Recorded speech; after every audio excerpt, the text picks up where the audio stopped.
La Clínica en Justicia Terapéutica de Yucatán presenta Saludable Conciencia con el Dr. Paulino Zip. Una hora para explorar las motivaciones, emociones y el comportamiento humano. Aquí, en radioyucatanfm.com.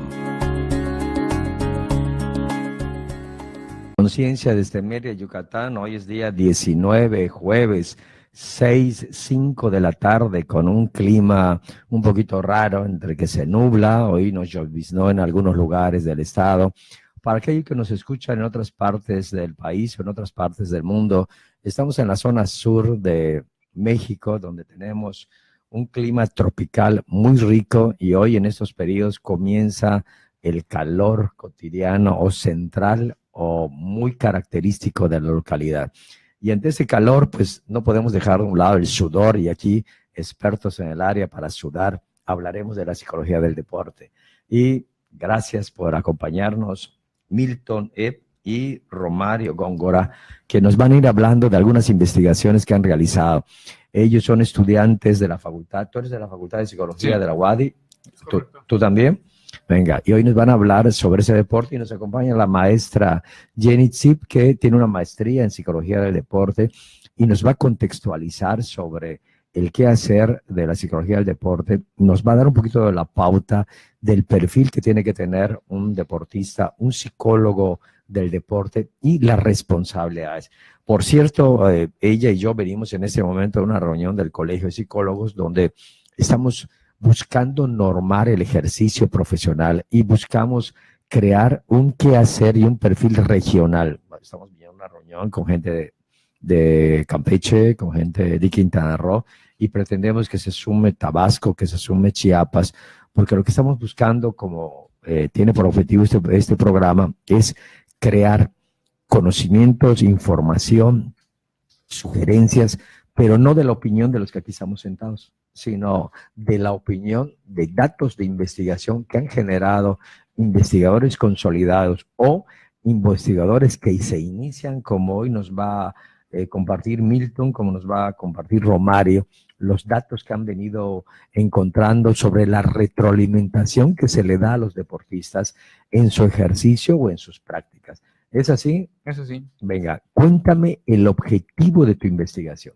Bueno, primordialmente era ver la importancia que tiene la retroalimentación en el área deportiva y específicamente en el taekwondo.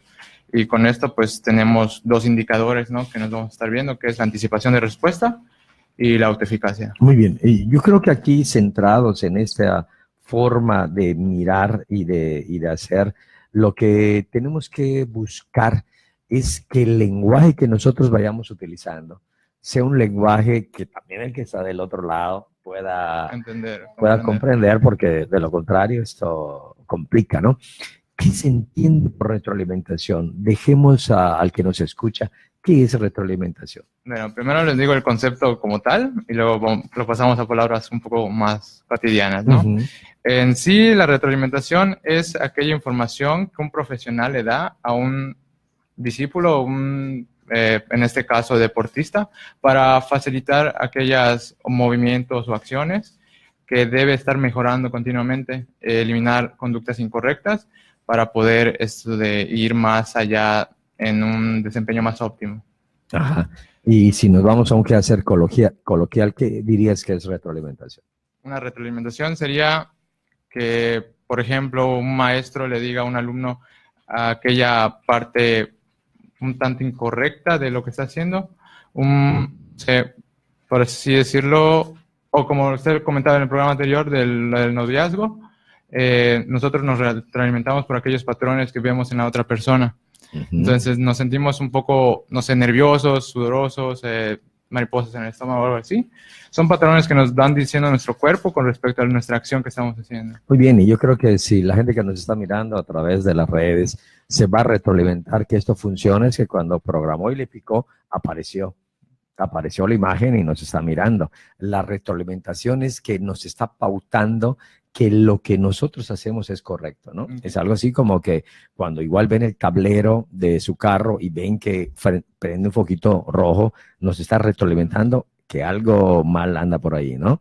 O cuando ustedes abren la pantalla de su computadora y empiezan a ver una cantidad de cosas ahí raras, ¿no? Que se descuadró, dice, algo está pasando mal, ¿no? Entonces la retroalimentación es aquello que te da por pauta que algo está pasando del otro lado. Y la retroalimentación biológica, que es el biofeedback, es la retroalimentación del cuerpo. Es así que cuando uno tiene mucho calor, se retroalimenta cuando suda. O sea, hace así, dice, uy, traigo mucho calor. O cuando alguien tiene mucho frío, pues agarra las manos porque trata de buscar calor en algún lado. Entonces, la retroalimentación es ese indicador que te dice que algo está pasando hacia otro lado o en tu mismo cuerpo. Cuéntanos tu participación, Milton, en este quehacer de la investigación. Romario. Okay. En este quehacer de la investigación se buscó primeramente un grupo de taekwondoines. Se eligió primeramente debido a que los movimientos que efectúan necesitan un oponente al cual se les va a realizar. Y entonces aquí viene lo que es la segunda parte de la anticipación de respuesta, en el cual el taekwondoín va a responder dependiendo de los estímulos que va dejando antes el oponente, con la capacidad de predecir o moverse antes de lo indicado. ¿Y qué es un taekwondoín? Son las personas que practican taekwondo. Ajá, ¿y qué diferencia hay entre el taekwondo y el karate? ¿O es lo mismo? No es lo mismo. El taekwondo mayormente sus movimientos son en función de patadas. El karate utiliza más la parte superior del cuerpo. Ajá, o sea, el taekwondo está dado de la cintura hacia abajo con prioridad, Mayormente, ¿no? sí. Y el karate va más de la cintura hacia arriba. ¿Es así? Es correcto. Y lo que tú estás diciendo es cómo vas a leer al oponente para tratar de adivinar qué es lo que va a pasar. Es correcto.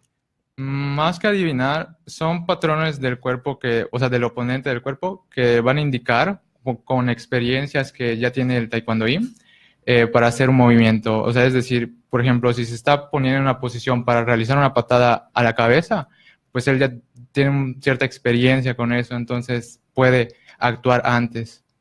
Lo que tú quieres decirme es que algo así como que a alguien que le va a dar un dolor de cabeza puede estar teniendo una sensación, ¿ok? Sí. Que todavía no tiene el dolor de cabeza, pero dice, ahí viene, ahí viene, ahí viene. Sí. Y entonces el que está haciendo taekwondo y lo que ustedes buscaron en su investigación es cuánto puede leer, cuánto puede saber, cuánto puede adelantarse, ¿ok? El taekwondoín ante el movimiento del enfrente. ¿Por ahí va? Sí. ¿Sí? ¿Qué fueron lo que encontraron? En sí encontramos entre nuestras dos variables que tiene un mayor peso lo que es la retroalimentación a los taekwondoines. Se midió mediante en cuánto tiempo podían predecir ellos la patada para estar de acorde al tiempo que se esperaba, que nuestro tiempo intervalo perfecto era el 0 milésimas. Entonces, entre más cerca estaban ellos en este rango de 0 milésimas, podríamos decir que mejor anticipación de respuesta tenía. Y en español todo lo que me dijiste, porque aquí está, ya como que el lenguaje es de doctos, ¿no? Pero para la gente que no está metida en la investigación, que quiere entender tu investigación en español, ¿cómo le dirías? Pues se manejó en tiempo, cuánto tiempo ellos podían tener antes, o podían predecir antes su movimiento, con el cual poder ellos realizar un contraataque, por así decirlo, para que sean más eficaces al momento de moverse. Así como comentó hace un momento Milton, buscaban más que adivinar, predecir un movimiento a base de todos los estímulos que dejó el contrincante, para que ellos puedan seleccionar de toda la amplia gama de actividades que ellos tienen, la mejor para evadir o contraatacar lo que ellos podrían hacer. ¿Tú sientes que podría ser algo así como que hoy saliste de la escuela, de tu casa, de donde y te miraste al cielo para ver si estaba nublado y sentiste el aire y dijiste, va a llover, no va a llover? O sea, hay una serie de indicadores que te permitió saber si va a llover o no va a llover. Y enfrente lo que tú vas a ver es que cómo puso el pie, cómo puso la cadera, ¿okay? Cómo puso la mano. ¿Esto vas a mirar para adelantarte?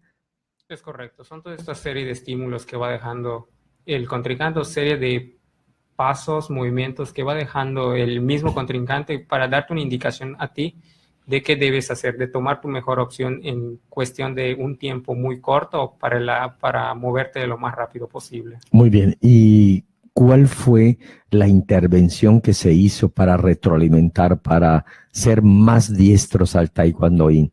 ¿Qué cosas se le enseñó? En sí lo que se le enseñó es al momento de realizar su patada, se le decía en cuánto tiempo él lo había realizado. Como mencioné hace un momento, entre más cercano al cero estaba, era un indicador que él estaba mejor. Entonces lo que se le buscaba era decirle cuánto tiempo estuvo tanto atrasado su patada o adelantada para hacer que él mismo tenga un efecto en su persona de adelantarse o retrasarse según lo que se le haya indicado antes. Y esa indicación, ¿quién la da?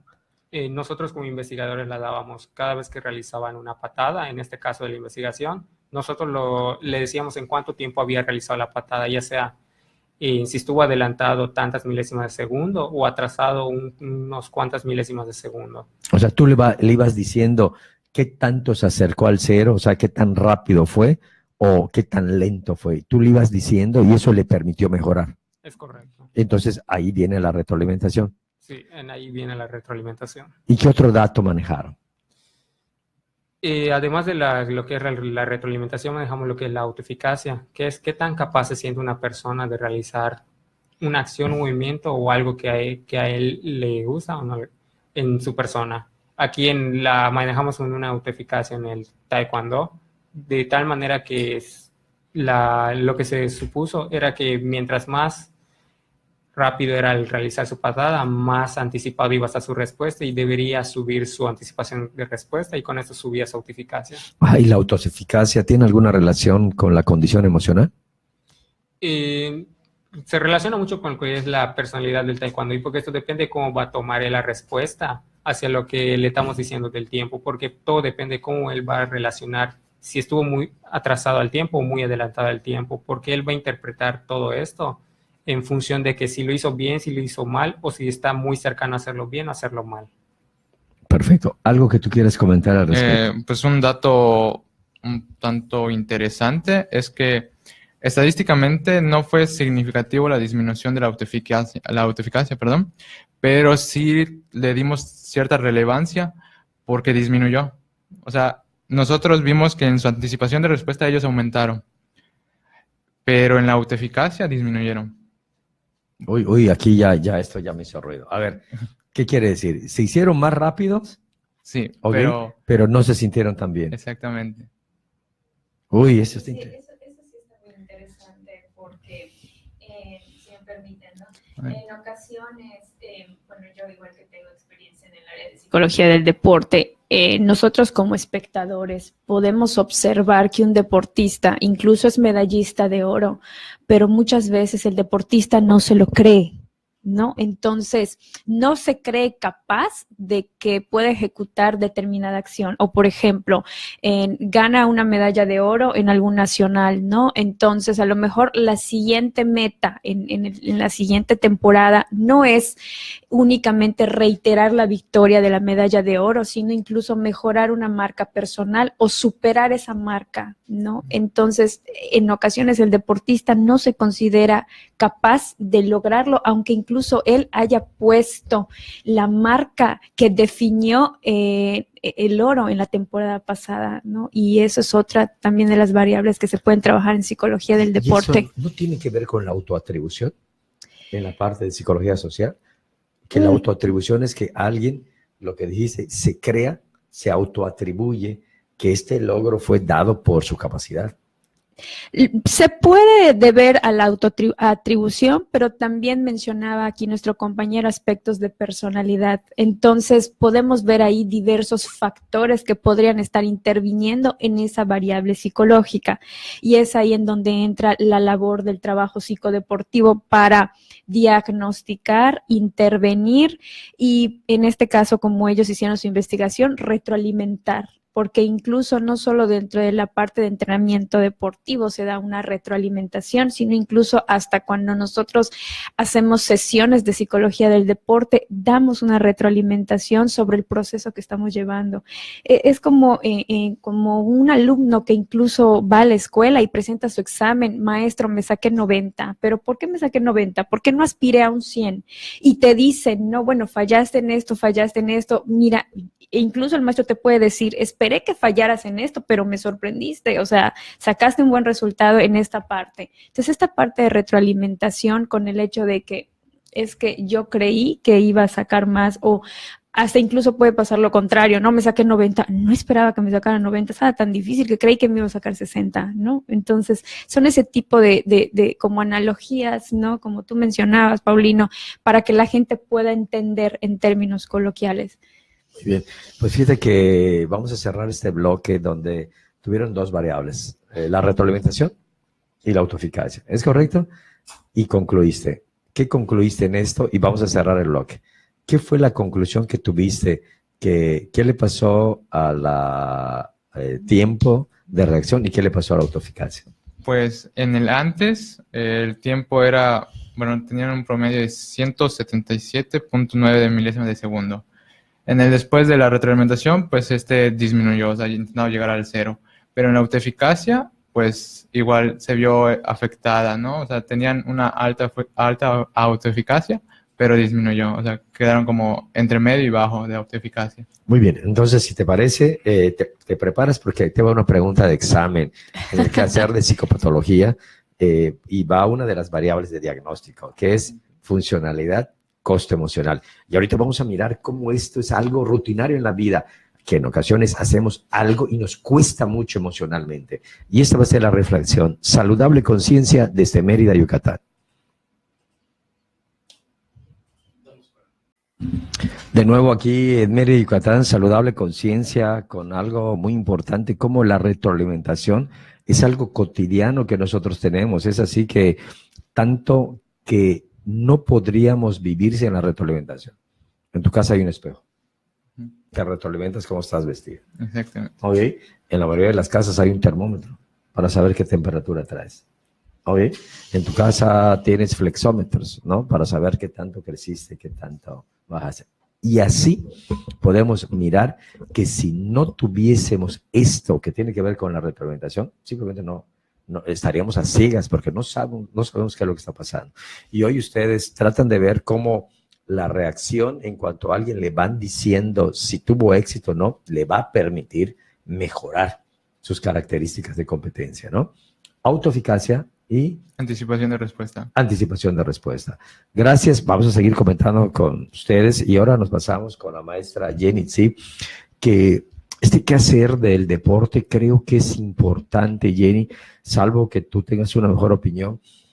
No debemos irnos al extremo, como muchos se han llevado y han confundido, creo que la salud con el exceso y creo que hasta la adicción de hacer deporte. 1, 2, al igual a mí me preocupa mucho cómo mucha gente, porque cree que practica un deporte y le entiende, se empieza a sentir con la autoridad de poder recomendar qué tienen que hacer los demás. Y solamente por practicar un deporte ya se sienten expertos para opinar. Entonces, a mí me gustaría que podamos tocar estos dos temas de cómo la salud, ¿okay? De manera general y en ese quehacer en lo físico, no hay que confundirlo con una moda. Así hasta el grado de una adicción. Así es. ¿Okay? Y practicar algo no te lleva a tener la autoridad para decir pericia, cómo los demás tienen que hacer cosas. Coméntanos al respecto. Así es. Pues nuevamente muchísimas gracias por la invitación y pues como tú ya comentaste, tengo la maestría en psicología del deporte y acá nuestros compañeros están hablando de una investigación bastante interesante. Es importante hacer hincapié en que la psicología del deporte es una ciencia. Es una disciplina que tiene una estructura y tiene una metodología, ¿ok? Todavía hay psicólogos que incluso no creen que esto sea una ciencia, pero sí la es. Tan es así que tenemos antecedentes bibliográficos, ¿no? de la historia de la psicología del deporte, que sus inicios se dio en Rusia y en Estados Unidos, ¿no? Sobre todo el boom después de la Segunda Guerra Mundial. En lo que respecta a Yucatán, en el 2002 fue cuando se empezaron a hacer los primeros semilleros, iniciando con un diplomado, y actualmente está cursando la Facultad de Psicología, la 7ª generación. Es un área emergente, pero no por ser un área emergente deja de ser importante y no deja de tener sus especificaciones, ¿no? Bueno, una vez ya dando este antecedente, quisiera comentar, hay la psicología del deporte, ¿no? Y que también tiene una especialización en la actividad física, ya que actualmente nos hemos dado cuenta que ante los altos índices de obesidad, hipertensión, diabetes, etcétera, problemas de salud pública, ¿no? Pues se requiere de hacer una actividad física. Entonces, dentro del trabajo multidisciplinario, pues está el entrenador, ¿no? El nutriólogo y el psicólogo también, que muchas veces no es muy contemplado o muy considerado. Me atrevo a decir que a veces por la ignorancia, todavía hay gente que no sabe qué es psicología del deporte, ¿no? Que es la ciencia que estudia las variables en torno al rendimiento deportivo. Y la psicología del ejercicio físico es básicamente lo mismo, nada más que en el área del ejercicio o la actividad física, ¿no? Entonces es muy importante aclarar que se necesita tener una formación, se necesita tener una especialización para poder ejercer psicología del deporte. Dentro de la psicología hay diversas áreas, ¿no? Hay la psicología de la salud, la psicología clínica, la laboral, la educativa, la criminológica y muchísimas más, la comunitaria, la ambiental, y entre ellos la psicología del deporte, ¿no? Entonces, para poder ejercer cualquiera de estas áreas, entre ellas la psicología del deporte, es muy importante formarse y especializarse. No por el hecho de que me apasiona el deporte, entienda de varios deportes, yo me voy a considerar experto en psicología del deporte. Y lo mismo se está tratando de implementar entre las otras áreas, sobre todo, por ejemplo, en el entrenamiento deportivo, ¿no? De que muchas veces el entrenador a veces da sugerencias de cómo respirar, de cómo tranquilizarse, pero bueno, el entrenador deportivo no tiene todavía esta pericia o esta formación para hacer cosas muy específicas, ¿no? ¿Qué hace un psicólogo del deporte? Un psicólogo del deporte hace un diagnóstico, hace intervenciones y también hace retroalimentaciones, ¿no? Ya sea de manera individual o de manera grupal, según corresponda. Por ejemplo, grupal es cuando trabajamos con equipos deportivos o deportes de conjuntos en donde hay varios integrantes, pues se da una intervención grupal. Sin embargo, a pesar de que podemos estar inmersos en un equipo deportivo de 2 o más integrantes, ¿no? Se puede trabajar de manera individual, ¿no? Hay muchos aspectos en los que puede trabajar un psicólogo del deporte, ¿no? Muchísimos. Puede trabajar en el aspecto de la personalidad, como comentaban hace un momento, puede trabajar en aspectos de autoeficacia, dinámica de grupos, estrés, ansiedad, que tampoco es lo mismo, ¿no? Entonces, yo sí exhorto a las personas a que busquen información y si lo requieren, acudan a un psicólogo deportivo, que pues ya van 6 generaciones egresadas y tenemos a bastantes colegas muy buenos y fíjate que dentro de la psicología del deporte aún así hay sus especificaciones.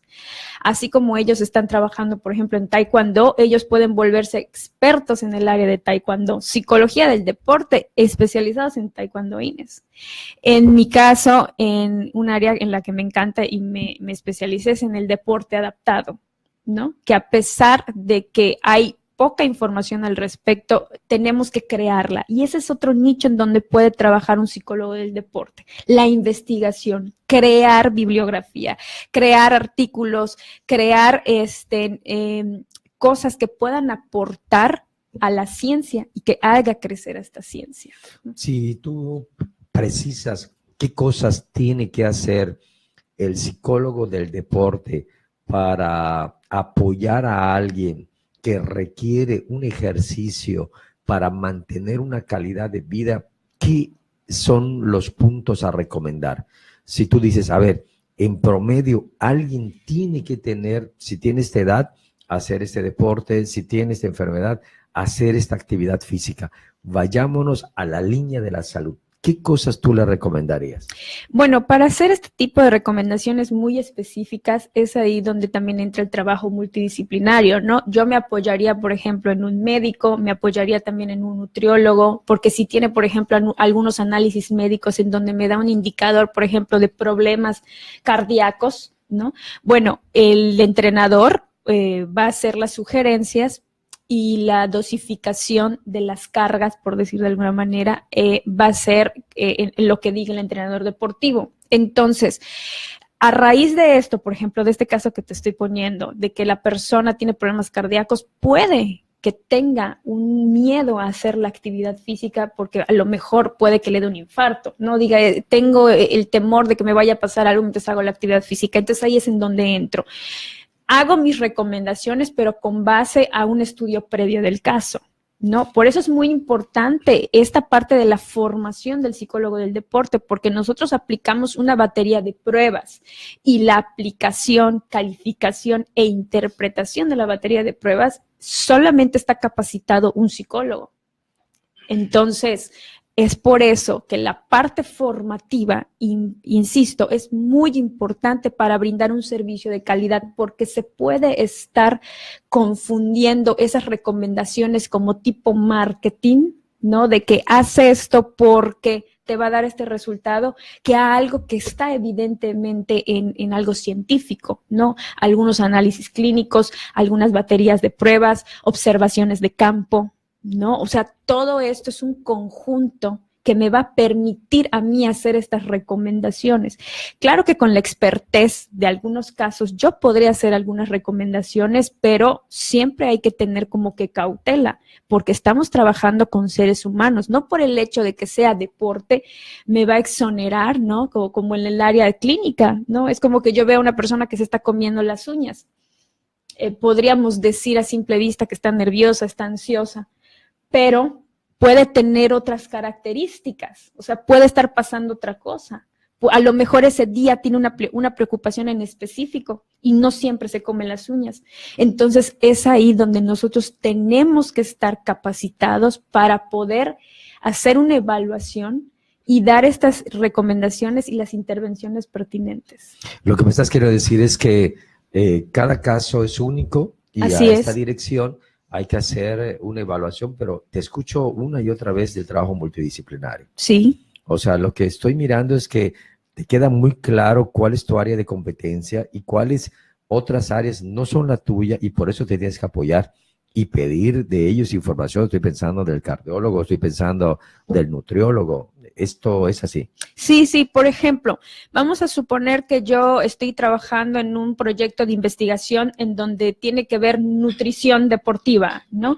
A lo mejor yo podría tomar un curso para poder entender mejor el lenguaje, por ejemplo, cómo se relaciona la nutrición con el rendimiento deportivo. Y bueno, a lo mejor me está costando un poco de trabajo entender el idioma del nutriólogo y voy a tomar a lo mejor un curso, ¿no? El hecho de que yo tome un curso en nutrición deportiva no me hace nutrióloga del deporte y no me hace que yo pueda implementar una dieta deportiva, ¿no? Simplemente estoy enfatizando en que necesito empaparme más de estos conocimientos para que yo, por ejemplo, pueda entender los resultados o entender el lenguaje de mi compañero. Y así puede ser con las otras áreas como medicina, fisioterapia, etcétera. Entonces, lo mismo pasa con psicología del deporte, porque igual ahí puede confundirse, ¿no? No el hecho de que estudie psicología del deporte, le voy a dar terapia a los deportistas. O sea, hay que ir rompiendo también esos mitos. El psicólogo del deporte no es el que va a un centro deportivo a dar una terapia, ¿no? No es así. Incluso llegué a escuchar comentarios de que si los psicólogos del deporte le dan terapia a los deportistas locos. Como por ejemplo, no sé si llegan a escuchar del caso de un deportista paralímpico que al parecer asesinó a su pareja, ¿no? Y decían, bueno, que vaya con el psicólogo del deporte para que lo trate. No, eso compete a otra área de la psicología, ¿no? Nosotros vamos en torno al rendimiento deportivo. Ya está. En ese trabajo que ustedes han hecho y está enfatizando mucho a esta última parte, la puntualidad de que zapatero tu zapato y dentro de la misma psicología, aquí está el deporte, aquí está el área clínica. Ustedes señalaron un tema con respecto a la personalidad. ¿Qué tocaron? ¿Qué se les viene en la cabeza cuando hacen su investigación y dicen, bueno, es que hay características de personalidad que van a apoyar o que no van a apoyar a la autoeficacia? ¿Qué especulan? ¿Qué tipo de personas sí van a verse beneficiadas por la autoeficacia y cuáles no? Bueno, en sí la personalidad que notamos, como nuestra población era variada, eran tanto adultos como adolescentes, entonces fue bastante diverso en lo que fue nuestra muestra, ¿no? En sí la personalidad, pues algunos venían con la idea de que por el hecho de estar como, no sé, ansiosos, por así decirlo, ante cierto evento, por ejemplo, las competencias, porque algunos decían, tal vez lo haga bien en el entrenamiento, pero en las competencias fallo, o sea, no puedo. Otros decían que prefieren las competencias, pero en los entrenamientos pues no buscan cómo, ¿no? O sea, que el hecho de que su entrenador, su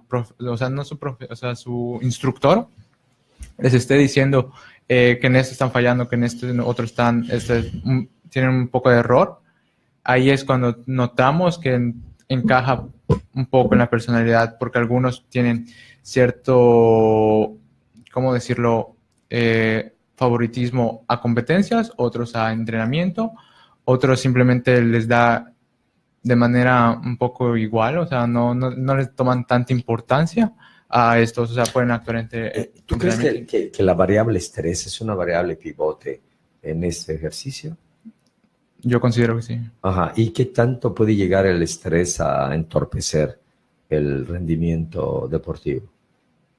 Por lo que pudimos tomar, bueno, en lo que respecta a las entrevistas, porque igual hicimos entrevistas, algunos practicantes fuera de su práctica deportiva tenían estrés por otras situaciones escolares, situaciones de casa. Entonces esto disminuía su rendimiento académico, no académico, deportivo. Entonces, si vamos concluyendo, hay características de personalidad, o sea, que lo traen por sí y eso es difícil cambiarlo, pero hay condiciones que pueden ser condiciones ajenas a la competencia que contaminan el éxito deportivo. Exactamente. ¿Ustedes lo ven así? Venga, yo te propongo, Jenny, ¿qué te parece que en el siguiente bloque aquí, Saludable Conciencia, haces un listado, una serie de recomendaciones a aquellas personas que se estresan durante, antes o condiciones ajenas que terminan impactando en un buen rendimiento? ¿Te parece? Claro. Saludable Conciencia desde Mérida, Yucatán. Regresamos con los tips de cómo manejar el estrés en cuestiones de competencia.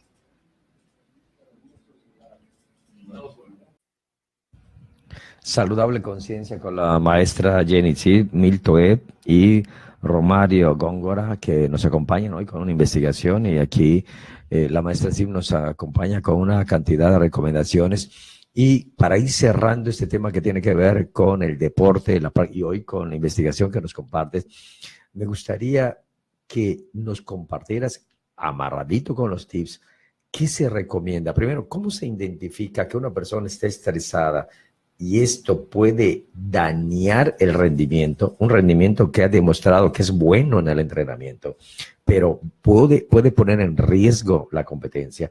¿Qué cosas hay que mirar previo a eso? Y luego, ¿qué cosas tiene que hacer para que no tenga un desafortunado rendimiento cuando vaya a competir?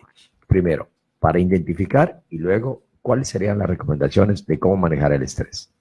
Bueno, pues como había comentado anteriormente, tenemos en algunas pruebas que nos pueden dar indicadores de que hay factores que propician el estrés, ¿no? Primero que nada, si lo presentan, y segundo, ¿qué factores pueden ser, no?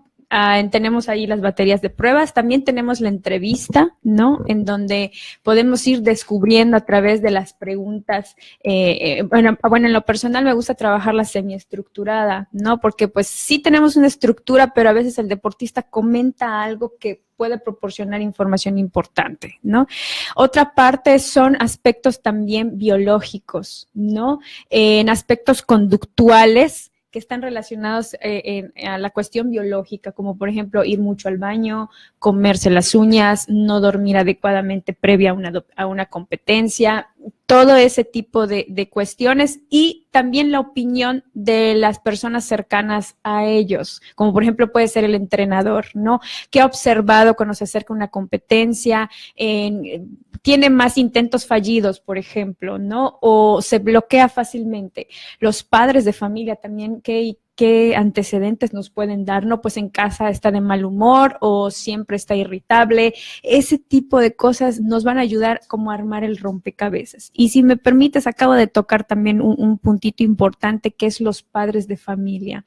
Muchas veces nos toca trabajar con deportistas menores de edad, pero desde mi perspectiva considero que el trabajar con los padres de familia no es exclusivo de los deportistas menores de edad, porque me ha tocado deportistas ya mayores de edad donde se hacen responsables incluso de ir a su entrenamiento sin que papá y mamá los lleve o les diga, pero influyen sobre el deportista y también puede ser un factor de estrés, como el hecho de no me vayas a defraudar, todos tus tíos van a ir a verte competir y esperemos que ganes. Entonces, el trabajar también previamente con los padres es muy importante. Las recomendaciones se van a hacer también con base a todo el armado de este rompecabezas que mencionaba.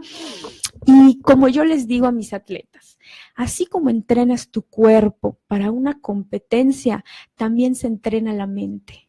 Así como le dedicas horas de entrenamiento al taekwondo, al fútbol, al básquetbol, al tenis, también es importante dedicarle un tiempo a la mente. Y este entrenamiento mental, insisto, debe ser por personas calificadas, porque tiene sus especificaciones, tiene su metodología. Y para que podamos tener resultados exitosos, debemos conocer a profundidad a nuestro deportista. Y quisiera aclarar que el sinónimo de éxito en la sesión y en los entrenamientos e incluso en competencia no es sinónimo de el oro, la plata, el bronce, el primer lugar, el segundo lugar, sino de lo que comentábamos hace un momento. Por ejemplo, en el caso de la investigación de Taekwondo Ines, esta autoeficacia o esta respuesta anticipada, que a lo mejor yo no me anticipe al golpe porque me puede salir contraproducente, ¿no? Entonces, eso sí hay que aclararlo. El lenguaje que utilizamos, incluso con gente que vende a veces conferencias de ven a psicología del deporte y garantizarás tu éxito. El éxito para nosotros es a lo mejor dinero, poder, medallas. Entonces, ese doble mensaje puede confundir a la gente. Y aguas, hay que tener mucho cuidado con eso. Entonces, ¿no? parece ser que, si te estoy entendiendo, es que tener la meta final de colgarse un oro no necesariamente equivale a disfrutar. Así es. Lo que tú estás elaborando, amasando con una cantidad de horas que le dedicas para poder llegar a, en ocasiones son segundos, ¿no? El que corre, así es. ¿Cómo se llama? 100 metros son segundos, ¿no? Claro, o milisegundos, exacto, ¿no? El clavadista, ¿no? Son segundos. Claro. Después de horas y horas son segundos. Entonces, esto, Jenny, parece ser que nos da la pauta a regresar con ellos de cómo el costo emocional y la funcionalidad va relacionado con esto. ¿A qué hago referencia? ¿Cuánto me está costando emocionalmente ser exitoso en esta práctica deportiva? ¿No? Dolores de cabeza, problemas gástricos, ¿no? Ardores, diarreas, estreñimiento, insomnio. Entonces, estos elementos que acabo de decir pueden ser aquellos indicadores que al final de la historia están siendo las pautas, como iniciaste el programa, lo que te va a retroalimentar de que te está diciendo, te está costando mucho, mucho emocionalmente poder estar en la competencia. ¿Ok? ¿Estás funcionando? Pues, tal vez sí, porque alcanzas algunas medallas, algunas posiciones, pero mira cuánto estás pagando para poder estar donde estás. O tienes el oro, pero te está costando ¿qué? Sufrir, porque así lo utilizan, ese término, el sufrir, ¿qué tanto? ¿No? Y por eso te dicen, no, pues ve al psicólogo, porque, por ejemplo, me ha tocado ver medallistas de oro que en las fotografías no sonríen, no se sienten gozosos de ese éxito. Entonces dicen, bueno, pero ¿por qué si ganaste? ¿No? Entonces, consideran que el psicólogo del deporte es cuando tiene algún problema porque no está ganando o porque aunque ganó pasó algo, que vaya, y no es así. O al contrario, no, bueno, voy a ir con el psicólogo del deporte para que pueda ganar. Hay que tener cuidado con eso porque, como tú dices, qué costos emocionales. Es que a raíz de que fue con el psicólogo del deporte me abandonó el deporte. No, bueno, a lo mejor él ya tenía pensado dejar el deporte porque no había descubierto este costo emocional, pero estaba bajo esta presión de que a lo mejor una beca, un patrocinio, la familia, ¿no? La sociedad, porque incluso puede ser todo eso. Hay una cantidad de Así es. atribuciones que lo están presionando para lograr. Vamos a cerrar el programa dándole tips que pueden ser útiles al entrenador de Taekwondo y también a los que practican. ¿Qué recomendaciones a partir de los datos que ustedes encontraron le pueden dar al que entrena como al que está retroalimentando? Bueno, en primer lugar, es tomar en cuenta las circunstancias del practicante, ¿no? Porque, pues, como bien menciona, hay aspectos de familia, aspectos escolares, aspectos que están afectando el rendimiento deportivo del practicante. En segundo lugar, se podría, pues, la autoeficacia es ver de cierta manera cómo está percibiéndose a sí mismo el deportista. Y con relación a la anticipación de respuesta, pues esto es más en señal de qué tanto podría estar mejorando en movimiento, en motricidad, en este caso en patadas. Okay. ¿Y qué recomendaciones les das para aumentar el éxito en este quehacer? Pues la anticipación de respuesta no se ve tal cual porque son milésimas de segundo. Entonces, ¿cómo un entrenador podría decir que está yendo más rápido o más lento? Supondría de algún tipo de cronómetro o algún tipo de medición. En este caso, nosotros de manera más específica manejamos una máquina, un equipo que se llama, o sea, está dedicado a la anticipación de respuesta, que se llama Modify Timer Basing Anticipation, un nombre así en inglés. Y bueno, pues está en función de que ve la reacción ojo-mano y ojo-pie, que es el tiempo de reacción y la anticipación de respuesta. Pero tú podrías concluir de que sí es útil que vayas coachando y dándole los avances y también los retrocesos al entrenador, al que está practicando el deporte. O sea, sí es recomendable irlo monitoreando. ¿Podemos concluir eso? ¿Sí? ¿Qué nos quieres comentar para ir cerrando el programa?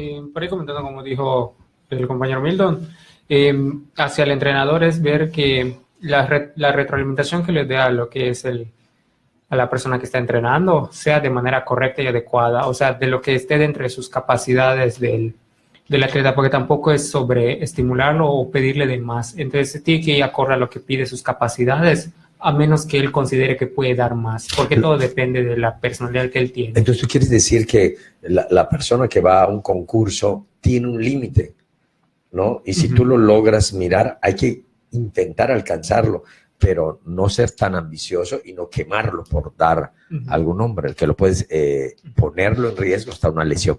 Es por lo que decíamos del costo emocional, porque se puede representar tanto de manera interna en él como externa en sus relaciones. Entonces podríamos decir que si lo forzamos a hacer de más, podría responder hasta negativamente a lo que está haciendo. Entonces lo que se buscaría sería evitar esto mediante hacer una retroalimentación positiva a él, ya sea que manejamos positiva como que sea beneficioso para él, ya sea que lo está haciendo mal o lo está haciendo un poco menos de lo mejor, pero darle esa retroalimentación efectiva a él en el momento que debe ser. Perfecto. Jenny, ¿cómo vamos concluyendo y cerrando donde aquellos deportistas que se ponen ansiosos cuando van a una competencia, recomendaciones tácitas para ir cerrando el programa?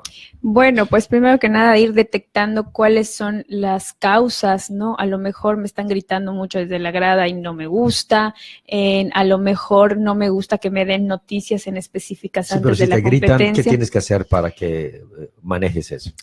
Lo que pasa es que también durante las sesiones de psicología del deporte se trabaja esta manera de cómo nosotros estar más enfocados, ¿no? Trabajar más en la focalización de la actividad más que del exterior, ¿no? También a lo mejor podemos trabajar en parte del entrenamiento mental, en técnicas de respiración, técnicas de relajación e incluso de activación, ¿no? Trabajar también con el resto del grupo, como decía, con los padres de familia. Hay diferentes aspectos que se pueden trabajar previa a la competencia. Muy bien, entonces si nosotros vemos de manera integral, trabajar de manera multidisciplinaria es una recomendación genérica. Así es. ¿Ok? Tener la capacidad de medir el recurso y la capacidad del competidor también va al andamiaje del que va coachando y va poniéndole las metas al deportista. ¿Ok? Número 3, la familia juega un papel importante. Muy ¿no? importante. Y la familia forma parte del equipo del entrenamiento. ¿Okay? Así es. Y por punto 4, que es el primero, hay que crear una serie de escenarios múltiples al deportista que lo haga enfrentar algo que va a enfrentar en el momento de la competencia, ¿ok? Lo cual es la preparación. Así y es. como tú bien señalabas, lo que tenemos que cuidar es que haya un beneficio en lo físico y en lo emocional, y no al revés. No hay una frustración que le impacte lo emocional o hay una lesión que lo impacte en lo físico.